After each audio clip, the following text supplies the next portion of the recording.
Hello, everyone, and welcome to the Canadian Electricity Association's Conversation webinar series. The CEA is the voice of the electricity industry in Canada. My name is Farhan Mirza, and I'm pleased to be your host for today's webinar. The Conversation series features presentations from CEA's corporate partners, and the series will highlight a variety of Canadian and international solutions to current and future challenges faced by the industry. Working with CEA's corporate partners, these webinars have been developed to be of specific interest to those working in the electric utility space, from generation through to the customer. For a list of upcoming sessions, check out CEA's website at www.electricity.ca. Before we get going, there are a few housekeeping items that I wanted to remind you of. Our session today is scheduled to run from 1 p.m. to 2 p.m. Eastern Standard Time. Questions can be asked, and we encourage you to do so as they come to mind by typing them into the chat function on your screen. They will be asked at the end of the presentation. And a brief survey will be sent to webinar participants following the session today. We would very much appreciate your candid feedback and are interested in any topics you would like to have included in the conversation series in the future.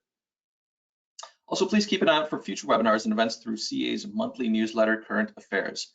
With over 6,000 subscribers, Current Affairs, much like the national newspaper, is the place to go for Canadian industry news as we connect the national value chain from generation to the customer. If you'd like to receive Current Affairs and you're not currently getting it, you can subscribe to this free publication via CEA's website at electricity.ca. Today, Guidehouse will be presenting our webinar, and our topic is Asset Management to Assets Investment Planning. With a dynamic and increasingly fast-paced industry, traditional approaches to asset management are being challenged to position utilities for innovation and growth. A data-supported value framework underpinning a more robust asset investment planning function is becoming essential to drive the future of utility organization. Today, Guidehouse will bring insight from in-field projects to demonstrate the benefits of a more comprehensive value framework that drives not just asset management, but directing of capital to the right places for growth transformation. Our presenters today from Guidehouse are Craig Sabine, Director Energy Providers in Leader Canada, and Sitha Nyan, Director Utility Solutions Group at Guidehouse. Craig and Sitha, welcome to the Conversation series. We'll turn the webinar over to you. Thanks, Farhan, for the introduction and to the CEA. As always, for inviting us to speak to the membership, and we're real excited to do that today. I think it was just a little over a year ago when I participated in the last conversation series, and we were just getting into the first wave of COVID. So here we are again, at least in Ontario, back in the thick of it. I do hope that everyone out there is staying happy and healthy and doing what they can to keep their loved ones tight. So I know it is some challenging times for us, and it's great to be able to connect through the technology that we have and continue to do our work. And I don't know everyone who's out there today listening, but I'm sure I know many of you, and I look forward to being able to be with you again in person when we can get to it. Today I wanted to talk about asset management and really investment planning and how that comes together with capital allocation in our industry, and how we see that evolving. I did want to highlight, for those of you who don't know me or Guidehouse, we are a multinational professional advisory and consulting firm. We have significant focus in the energy and utility space. In Canada, we've been around for nearly 30 years now, formerly as Navigant, and we provide everything from corporate strategy to operations and improvement to regulatory support and transactional advice to the energy and utility sector from coast to coast in Canada. And I do want to draw your attention to an offer that we have for CEA members today, for those who are participating in today's webinar. Guidehouse Insights, which is our syndicated research arm of the company, a number of products and reports and research that they cover could be very useful data inputs in regards to what we're going to be talking about today. So I thought it would be interesting to highlight that function and service does exist, and there's a lot of interesting market research and data available, and we're going to provide that any single report to CEA members at a discount, which you can use the discount code CEA10 to access anything that you may find of interest. So I encourage you to go check out Guidehouse Insights, something that not a lot of our Canadian clients know Guidehouse and formerly Navigant for, but it does exist. So what we'll cover today.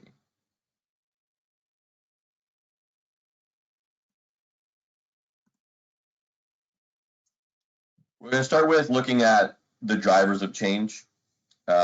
We've talked a lot about the energy transition over the last several years, I think, both with you directly, and I know all the utilities across the country have been thinking about it and focusing on transformation. And we'll talk about it in the context of asset management, investment planning, and capital needs.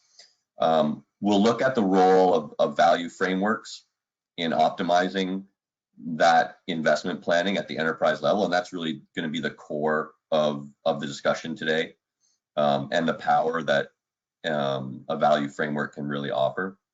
And then we'll talk a little bit about what that means in terms of innovation and how you might look at valuing innovation differently to allow it to flourish. And then fundamentals of comparing traditional and transformational investments. And we'll do a short wrap up and of course a Q&A at the end. So diving in, we sort of, as I mentioned, we've all talked about for the last 5 to 10 years this extreme and sort of dynamic transformation that's happening in the global energy system. So why are we talking about that today in the context of asset management? Well, how does the energy transition relate to asset management and investment decision making? As we see transition happening, utility organizations will continue to face greater competition. I think that we often talk about that competition and when it's going to begin to reduce competitiveness of the utility business. But at the same time, those disruptions and changes are also leading to utility organizations in Canada and globally really to face an environment that is a much more complex environment in terms of investment choices and decision making and the velocity at which you have to make those decisions. And we think that taking an asset management and portfolio optimization approach can really help. So to be successful in the long term, we are really beginning to see that utilities will need to transition along with the industry, of course. Earnings growth continue to become challenged. New revenue sources will be needed for the financial viability of the utility and rate regulated businesses. Costs unfortunately aren't compressing along with demand that we see compressing in many jurisdictions and in many markets. For years we've done, in combination with Public Utilities Fortnightly, a survey of utility executives, and every survey for the past 5 years has really focused in on the idea that balancing traditional investment with innovative and transformational investments is growing in importance, and that the anticipation for growth in the utilities business continues to be challenged more and more each year. And we've seen these themes playing out every year that we do the survey. What I'd like to do now before we get to the next is do a quick poll with the audience. I'd like you to think a little bit about the first 2 slides and what that means for your organizations and for your teams and what your team's mandates are. So how important will utility investment in transformational assets be, or transformational business models, to contribute to your organization's long-term value? And I think Farhan has opened the poll.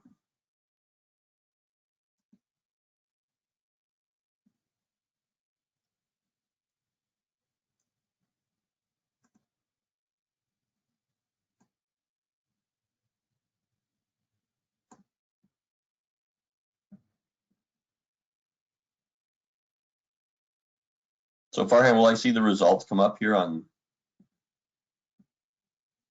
You should see the result now.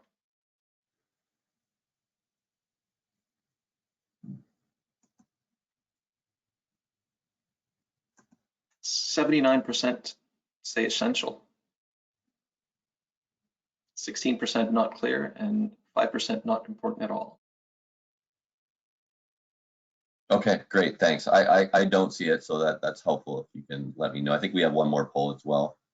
I think as expected, overwhelmingly, the belief is that transformational investment making and finding a way to balance traditional utility asset investment with transformational or innovative assets is a must for future financial viability of the utility business, and that is, very much aligned with what we've been hearing in our survey annually with public utilities fortnightly.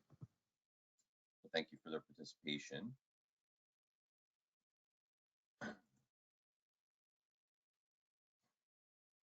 What I want to do is highlight that point a little bit further by taking a bit of a view on capital flows.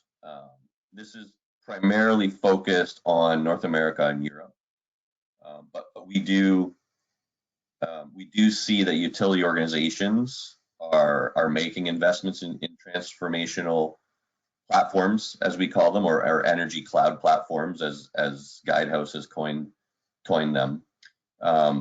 We believe that utility organizations are uniquely placed within the value chain to support, accelerate, and prosper from the energy transition. And I want to explore a little deeper if that advantage position is really helping thus far. Each quarter, we track utility investment, and I want to emphasize the utility investment on this slide, in energy cloud platforms, as we call them. We define those as anything other than centralized power generation and typical traditional linear poles and wires transformer type assets. Each quarter we track the investment in energy cloud platforms, and there's a clear and growing focus in making transformational investments. Right now we're estimating it to be, over the last 5 years, about 27 billion annually. There was some clear growth from 2015 to 2019 and a bit of a decline in 2020 that we believe is primarily related to shift in focus due to the COVID crisis. But from a utility point of view, we still see a lot of investment in wholesale renewable generation as the leading investment focus, both in terms of direct investment and in terms of acquisitions or M&A activity. We believe renewable generation as being part of the energy cloud platform, if you will. But again, a lot of the utility focus is in that one area. And with a growing amount in things like data analytics and distributed generation, network infrastructure and architecture, and industrial energy management types of products and services.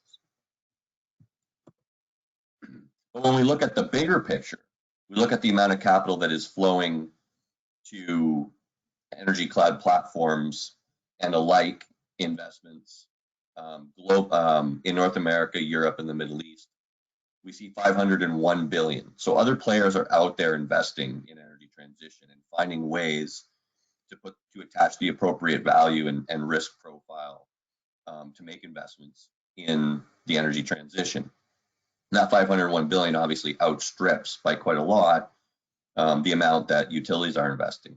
So we see this in the capital markets flowing from funds into transitional investments and finding alternatives to utility balance sheets.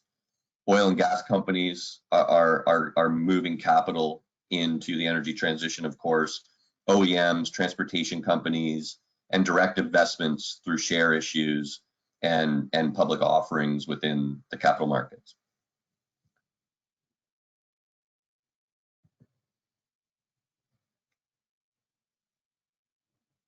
Changes in these future business models and revenue models are going to present a lot of challenges for utilities, which we are beginning to see in terms of the potential for revenue growth, but also a lot of opportunities.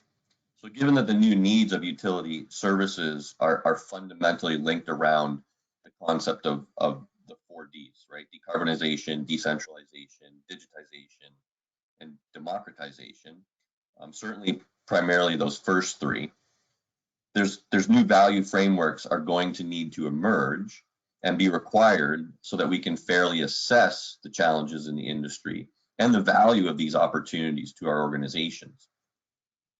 Core to this transformation is a reimagined approach at looking into investment needs at the enterprise level, which is more akin to a broad-based investment portfolio manager rather than a utility functional area, while establishing a deep understanding and alignment of the operational and other risks that the organization is able to quantify and set the risk tolerances around. For example, what are the impacts of ROE on declining bulk system load growth? Or what are the risks in not meeting the changing customer needs and the risks involved in antiquated business models that are slow to change due to regulators having difficulty changing their regulatory frameworks or their legislative model? What new revenue opportunities are going to exist, and how can we attach value to them in a much more diverse and complex manner?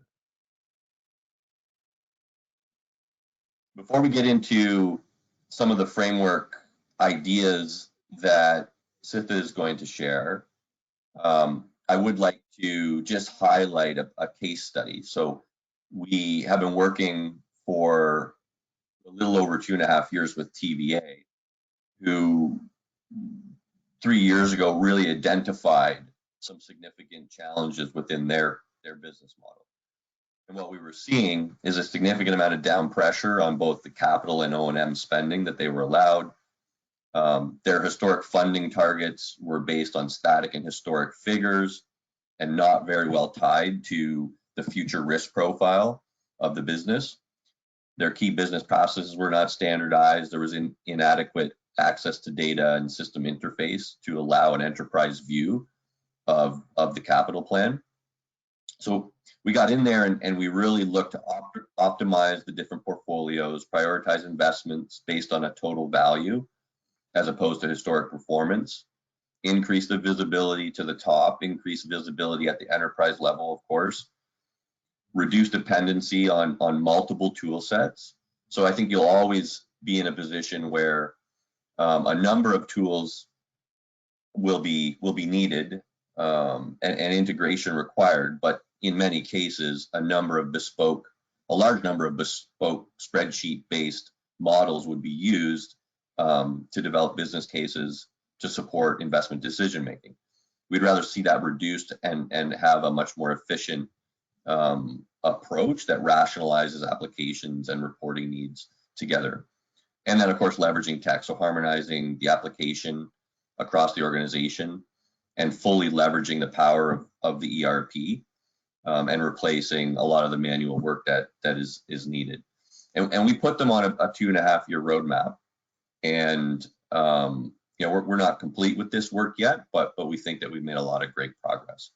And we may be able to share some more examples of that progress throughout the rest of the presentation today. For that, I will leave it to Sitha. All right, thanks, Craig, and thanks everybody for having me speak today. I just want to do a quick introduction to myself. I'm Sitha Nan. I'm a director in our utility solutions practice with Guidehouse. I've been with Guidehouse for a little over 10 years. Before that, I spent my time as a telecommunications engineer, working on implementing technology solutions and also managing large capital asset decision-making in the telecom space. Then went over to the software development space and then hopped over to the consulting world. For the past few years, been primarily focused on developing program portfolio management solutions within the utility space.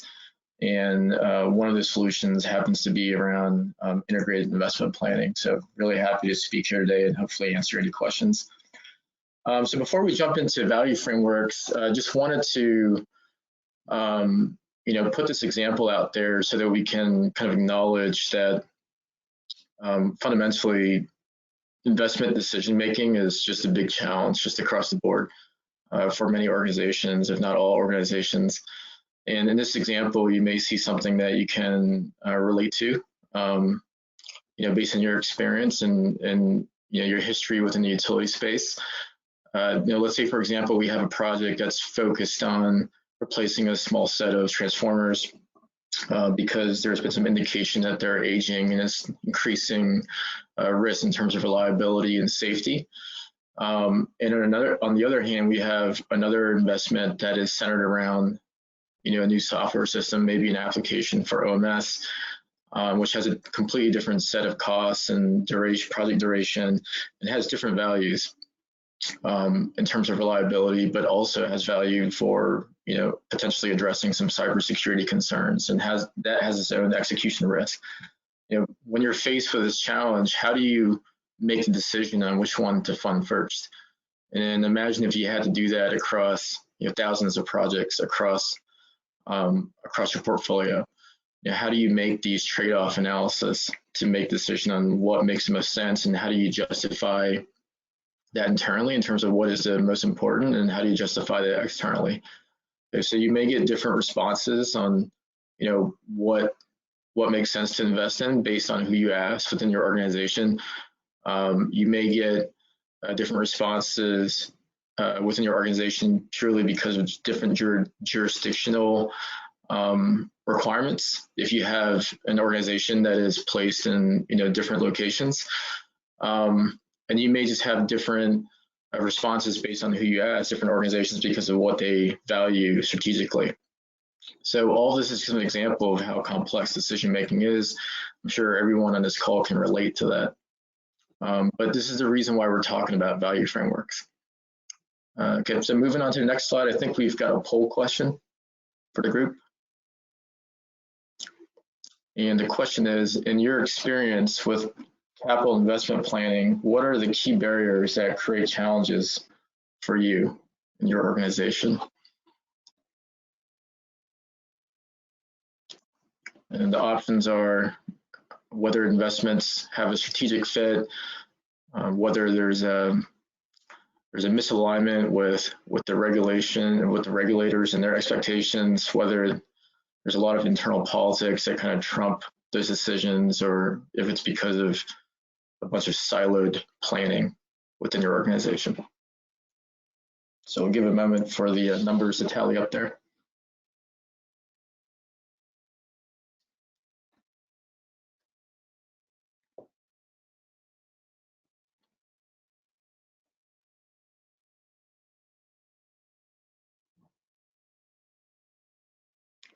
All right, so very interesting response here.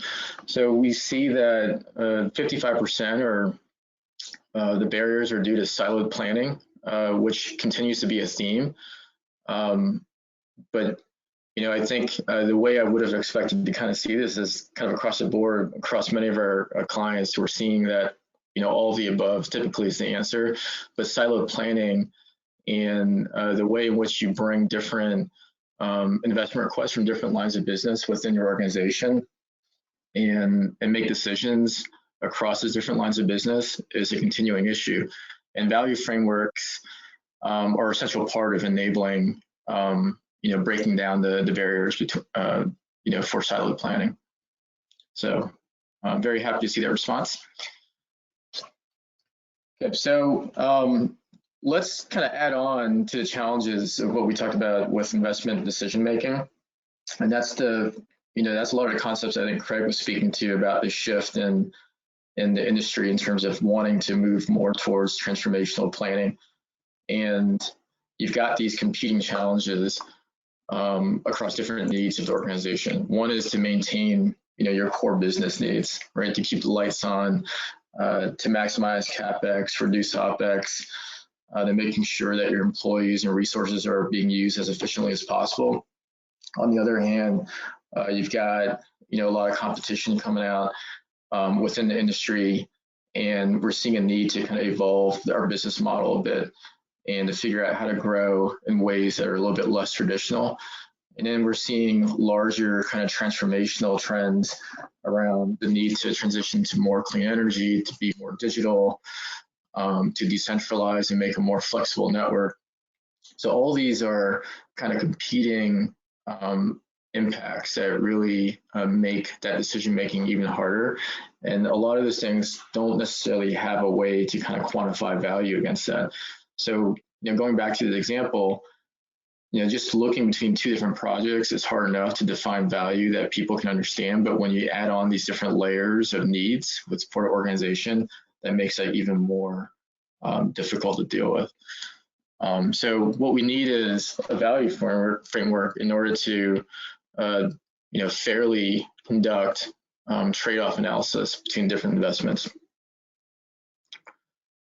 Okay, so here's a view of why value frameworks can add some value. It provides a common scale to compare proposed investments. Having a value framework helps keep different parts of the organization engaged. So it's no longer about having individuals come up with investment requests and making that, a siloed planning process. You can actually pull different parts of the organization together to collaborate on defining and scoring the values of different investments. You can keep discussions aligned to strategy. So it's not just about kind of legacy, kind of status quo allocation of funds, but strategy continues to evolve. So your investment decisions need to continue to evolve with that. And having a value framework gets people to recognize the full value of a project according to that changing strategic framework. But value frames are also a very objective way to helping different parts of the organization understand why we make investment decisions internally, but also externally, and also to shareholders and other stakeholders and constituents that may have interest in some of the decisions that you're making to fund certain projects. But the key to this is that value framework should be applied throughout the entire project lifecycle. Right? It's not just about planning investments, but it's also about optimizing those investments, being able to justify it, and being able to use that same framework as a means to monitor and track the benefits of those investments, and to be able to conduct any type of variance analysis so we can continually evolve the way we approach investment planning within your organization. So it's not something you do just to kind of score projects, but it's something that has to be applied throughout the enterprise across different stakeholder groups, but throughout the project lifecycle as well. Next slide, please. Okay, so I know Craig has touched on this pretty well already, but another value for value frameworks is being able to support that transition for organizations to move from traditional investment planning to more strategic investment planning. So what we're seeing is a shift in a lot of our clients where people are starting to ask questions about, how can we start to articulate the value of making some strategic decisions? How do we capitalize on business opportunities? How do we address some of the risks in terms of the way the industry is being shaped, where we have to make decisions to mitigate those risks as opposed to some of the legacy kind of asset sustainment related risks, which typically undermine or basically pin the traditional investment planning processes that we commonly see today. On the more traditional side, we see a lot more assessment based on risk and asset risk. And on a transformational side, we're seeing a need to make decisions based on value. So it's what else can we get from making these decisions in specific assets, but also making more innovative types of investments that may not be only related to assets, but different ways of working within your business as well. Next slide, please. All right, so this is a view on maturity assessment of how we like to kind of frame an initial discussion of where we see some of our clients today. Starting from the left side, we see commonly a lot of organizations kind of stuck within stage 1, stage 2, where there's a lot of legacy allocation of capital to their line of business because it's historically what they're used to doing. It's historically what checks off the box. It's historically what's been approved by regulators. we're seeing a little bit more transition to more advanced prioritization techniques. So, more modernized Excel spreadsheets and tools to help quantify the values of different investments, models that help you prioritize those investments and help strengthen the justification of that. But as you start to look at what we define as much more mature, forward-looking organizations is when you start to apply value frameworks that create that common scale and definition of value for all sorts of different projects across your enterprise, but then also using that and applying processes and defining roles, getting the right tools, standardizing the data that's necessary in order to enable true portfolio optimization, not just within your line of business, but across the enterprise as well. So we're starting to see more of a shift towards that. And the dream is to get to a point where we can start making decisions by collaborating across the enterprise to actually move more towards more proactive strategic decision making. So it's not just about sustaining your assets, but let's all collaborate together from different parts of the organization, whether it be from your asset management group to your financial group to your innovation group to your customer engagement group. All those different entities should be able to work together and collaborate via value framework to make these decisions and to justify these projects. Next slide, please. So how do we approach value frameworks? So this is an outline of a 4-step process, and I think at this point it's important for me to recognize that part of what we identify as being a mature organization in terms of enabling the use of value frameworks to make better asset or enterprise investment decisions is having good commercial grade technology software. And we are a partner with Copperleaf Technology as a solution provider of the software that we are developing go-to-market solutions for around value frameworks and around developing processes and other tools in order to enable enterprise investment planning. And a lot of what we have in common is the fact that we approach the definition of value frameworks in the same way. You start out with identifying criteria that aligns the greatest value of the organization to your investments. So they have to be aligned to strategic objectives. And then you need to conduct discussions and workshops with the different stakeholders that represent different parts of the organization who drive the definition of investment needs and help justify them to test out that criteria and see how it can work across a real set of investments and compare how does the result of having that value framework to score investments compared to what they traditionally would have thought, and to explore the differences there. And I think that process alone can open up a lot of eyes in terms of understanding how value framework can really help change the way that we approach investment planning. And ultimately, from there, use that same value framework to really optimize your investments and make decisions on what to invest in now and what to defer for investment later.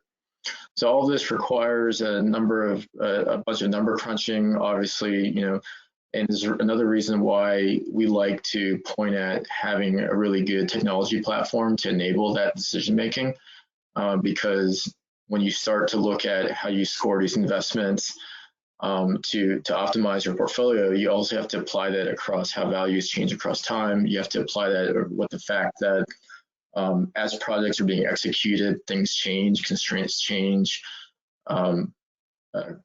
values change.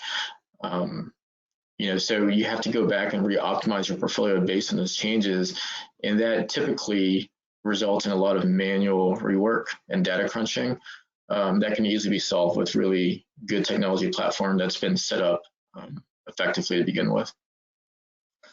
Just a real quick kind of overview of what we see as the strategic components of a comprehensive value framework. We've talked a lot about the strategic imperatives that need to be incorporated in terms of aligning criteria.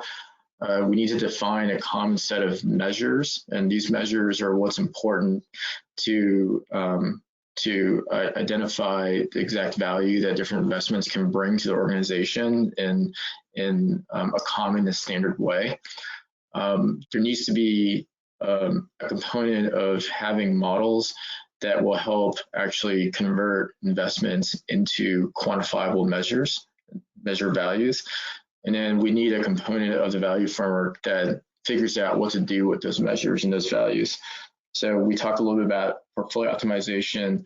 Once you have values assessed across your different investments, you can now start to do some pretty complex analysis on what an ideal portfolio looks like based on constraints. You can start to calculate projected impact to key performance metrics within your organization as they align to your strategic imperatives. So there's different ways to kind of use the values that come out of scoring these investments using the value framework. Next slide, please. Just a really quick example of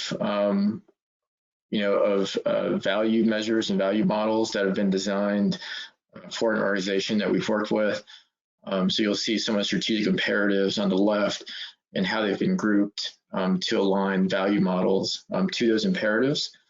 A lot of these, as you may note from looking at this, is really based on risk. And the big challenge that I think every organization faces is trying to make sure that everybody understands that this is what an organization has decided as their comprehensive set of values that can be used to justify investments. And what we're seeing is with some organizations who have already started to take the journey towards developing value frameworks, there's a gap in terms of organizational awareness and a culture in terms of being able to adopt the use or the way of thinking about how to apply the value models to justify their investments. So that is a very important piece of, I think, what we are recommending in terms of value models is not just having the value models alone, but also all the processes and cultural change that needs to happen in order to get the organization to start thinking this way. Okay, moving on to the next slide. So here's a really high-level example of, again, referring back to TVA, a client that we supported with implementing value frameworks and enterprise investment planning within their organization. The example that Craig walked through earlier is a good case study of how they've enabled that internally, and part of that effort involved creating a value framework within the enterprise to make decisions internally, but also to be able to justify that externally. But as we noticed, as we mentioned earlier, a lot of times those value frameworks are based on risk. This is an example of where we're continuing to support TVA as they start to embark on how they can strategically transform their role within the region that they support. So part of the effort that we're supporting is facilitating workshops and exploring what are the definitions and the value propositions for supporting the area that TVA supports across, not just with TVA, but also for its customers and for the end users, the consumers of the electricity. And all those kind of have their own definition of values, but we're looking at trying to define value propositions that can be commonly shared across the different constituents within the region. And if you move on to the next slide, what we found was that a lot of what has been discussed and identified are value categories that kind of move away from risk and more towards creating more value within the region. And a lot of these values are aligned to end use customer focused types of values. Some are aligned to more collaborative planning type of values and optimization of assets and also the use of the area itself. So these are things that will eventually have to be, that we're continuing to support and will eventually have to be modeled and incorporated into a larger structure. Next slide, please.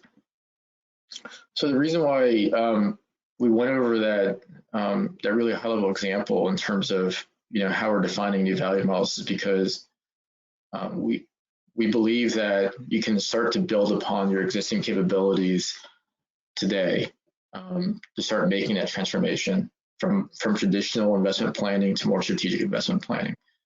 So part of that is defining a value framework, and that value framework needs to be a common definition of risk, but also common definition of values that can be applied to making investment decisions within your organization. If you apply the right processes, the right governance models, and you put in the work to clean up the data and enable the tools in order to manage this, you can really start to balance out the different needs of organizations. So you're not just making decisions to sustain your assets, but you're also making decisions to move more strategically. And it balances between value and risk appropriately, not only just to justify that internally, but also with your stakeholders and to the regulators. So that said, I'll hand it back over to Craig. All right, thanks, Sitha.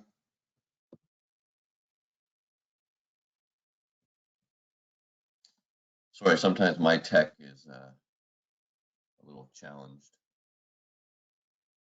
So there's only a couple more slides left, and then we can jump into Q&A. But I did want to highlight the idea of using value frameworks within the context of transformational investment making, and how that really requires a much more complex business model to be valued, and sometimes that's where a lot of the challenges can come in. The business models are more complex, which leads to more complex investment programs that utilities will need to really capture the value in those assets once the investment is made, because a lot of these assets require multiple revenue streams, or what we call value stacking. The benefit streams for these types of assets are much more fragmented, and therefore those values must be, or use cases must be stacked on top of one another to achieve the desired revenue or financial outcome. Think about key smart grid features, right? A lot of the types of assets within the smart grid require value to be stacked, and they also are synergistic with one another. So you need to invest in more than one of them to sort of capture the value in all of the use cases that might be available. And you can see that on the left set of charts. The benefits and costs of these few investment projects requires all of these assets to be invested in to capture the same type of value that you're expecting. So it becomes much more of a portfolio, or as we've been using today, enterprise-wide mindset, where you're really looking at asset management, right? How do we manage the existing assets in the whole portfolio and get the most out of them? Investment planning, what do we invest in new? What do we replace? What do we change? And all that converges with the idea of capital allocation. Where does capital flow to and why? And that's really the business case that we're trying to build up. So you have your capital inputs, the business and the system needs, in the case of a utility, informs the project level economics, but then you require the value framework to truly make the right risk, or in our context, value adjustment, right? Adjusting the BU segment NPVs or the project NPVs for identified value and risk modifiers, and then adjusting the project returns accordingly. And this gets you a more enterprise view of the financial impact, which may lead to an investment plan, or may lead to a feedback loop, where you then go through the process of optimization. And depending on the maturity of the system and the processes built around this, you'll be able to have the appropriate feedback and the appropriate optimization going on in the enterprise evaluation. I sort of to me, it's a little bit akin like putting together a baseball team if you're a general manager, right? You got to know and understand the game really, really well first. Then you can work on the assets that you have, the players that you have, diversifying those assets and spreading those risks and highlighting their values. And then you change the game, right? You're innovating, you're creating the value stack, you're changing the game, and ultimately you're going to get your growth, and you're going to add your value to your system, to your stakeholders, and to your shareholder. And that is sort of akin to winning the game when we look at the metaphor. And this is the last slide, really. We talked a lot about the value framework, of course, and the components of what make up the value framework and how to operationalize it. We talked about the features and the input to a value framework and what organizations are thinking about and why. And really, it's just the first two steps on a journey towards an enterprise investment optimization type of approach, right? It's the future state visioning. What do we want to have? What do we need? And then looking at the development of a common value framework across the enterprise. You're still going to require the governance structure and the changes to the governance model to enable it. Of course, then, Sitha talked a little bit about the tools, the data analytics, the integrated system that would be required to support the execution or operationalization of that value framework. And, as you go along, you're going to obviously pilot and sort of work your way towards an integrated process before you implement the full program and then deploy and support and continuously improve over the long term. So it's a bit of a journey, like anything else that is transformational, but it's highly dynamic and we believe with the state of the marketplace today, the need for a shift in this type of planning and capital allocation process is really required. So I think with that, Farhan, we would turn it over to you again and see if there's any questions. Perfect. Thank you very much for that great presentation, Craig and Sitha. I thought it was very, very insightful. I'd like to remind our audience again, feel free to type your questions into the chat function as you see on your screen there in the questions panel, and we'll get to them as we can. We actually had a question right off the bat that I wanted to address to you folks. Craig and Sitha, do you have any recommendations on quality management applications to ensure measures and constraints are accurate?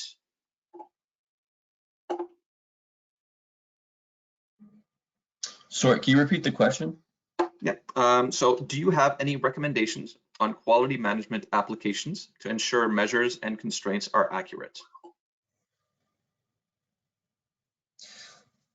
Well, my view is that that's part of what you would want to evaluate as part of the journey, right? What are the tools and tech that you need to support? And then some of that is process and governance related as well, right?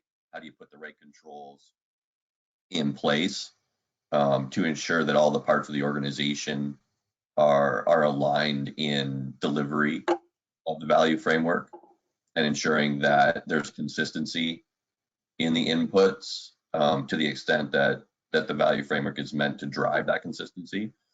So I think a lot of it is about developing the right process controls, procedures, and establishing, up front the right culture for change and managing the change that the organization as a whole needs to go through, so that the inbound information and data is coming from the right places and is consistent across the different parts of the organization and across the different projects that would be going into the value framework. Perfect. And we have another question here.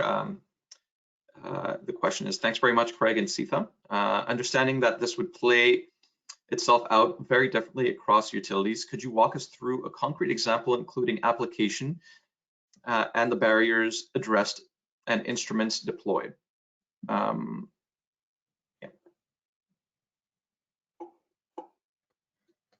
Concrete, that sounds like a Sitha question. Well, so I think I heard the question was barriers and obstacles and instruments deployed.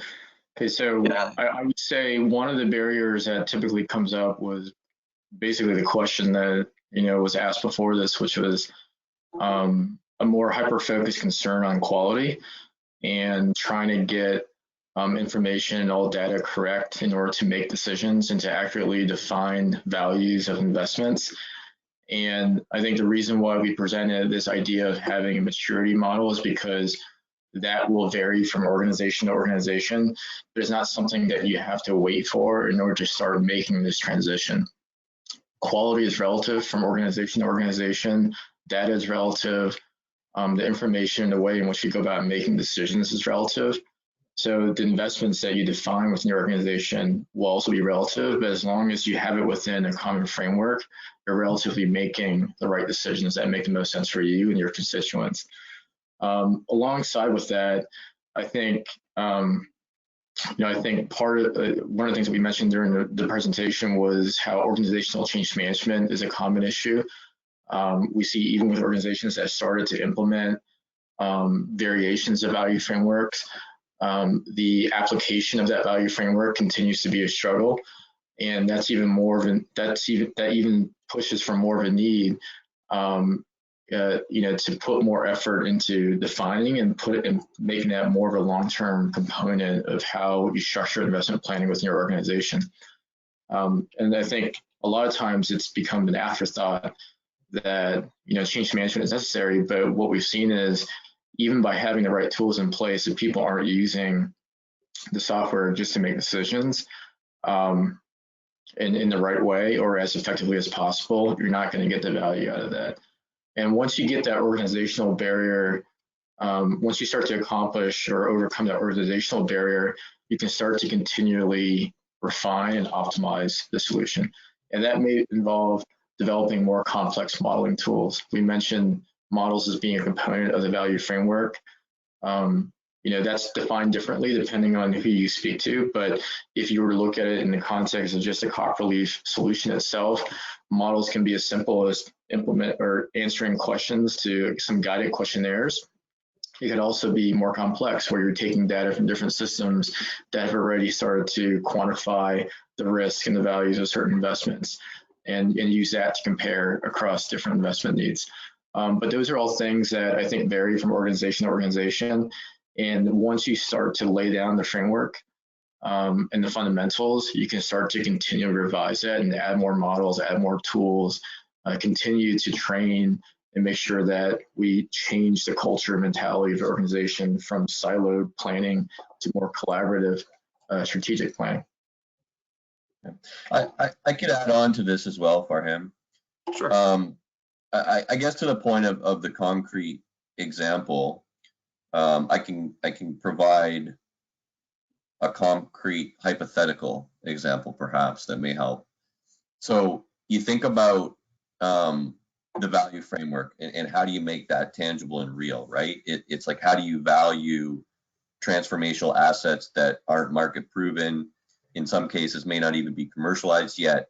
How do you start to shift capital towards that from a very well established set of assets and business models that are well understood and can be valued using traditional methods?